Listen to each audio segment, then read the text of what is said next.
Hi friends, welcome to our channel. ఈరోజు మనం మెంతి కూర మటన్ ఎలా చేసుకోవాలో చూద్దామండి. ముందుగా 500 గ్రామ్స్ మటన్ బాగా కడిగి పెట్టుకోండి. ఒక కుక్కర్ పెట్టుకొని ఆయిల్ ఒక 3 స్పూన్ల ఆయిల్ వేసుకొని బగారాకు కొంచెం చుంచు వేసుకోండి. తర్వాత half teaspoon garam masala, తర్వాత ఒక 3 చిన్న ఉల్లిపాయలు చిన్నగా కట్ చేసుకొని వేసుకోండి. తర్వాత ఒక 4 పచ్చిమిర్చి చిలికలుగా వేసుకోండి. బాగా ఆనియన్ ఫ్రై అయిన తర్వాత మేతి వేసుకోండి.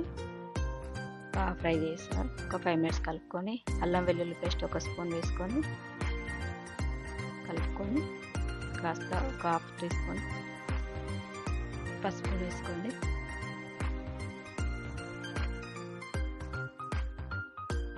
తర్వాత మనం కడిగి పెట్టుకున్న మటన్ ఉంది కదండి, మొత్తం వేసేసుకోండి. వేసి కలుపుకొని బాగా ఫ్రై అయ్యేంత వరకు ఒక 10 మినిట్స్ వరకు ఫ్రై చేసుకోండి.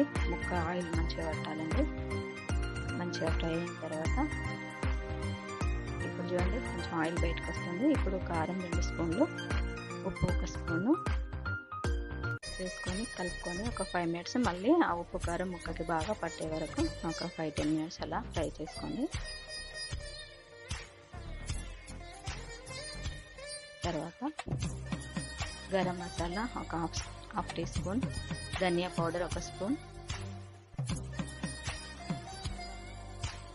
బాగా కలుపుకొని కాస్త మళ్ళీ ఫ్రై కానివ్వండి. తర్వాత ఒక గ్లాస్ వాటర్ పోసేసుకొని ముక్క మునిగేంత వరకు వాటర్ పోసుకోండి.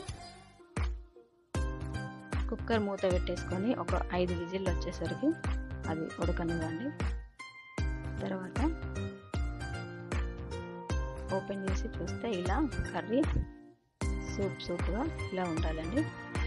కొంచెం దగ్గరికి కావాలనుకున్న వాళ్ళు ఒక 5 మినిట్స్ మళ్ళీ స్టవ్ పైన పెడితే అది దగ్గరికి అవుతుంది. అంతే అండి, methi mutton super taste ready అయిపోయింది. రైస్లో కానీ చపాతీలో కానీ సూపర్గా ఉంటుంది.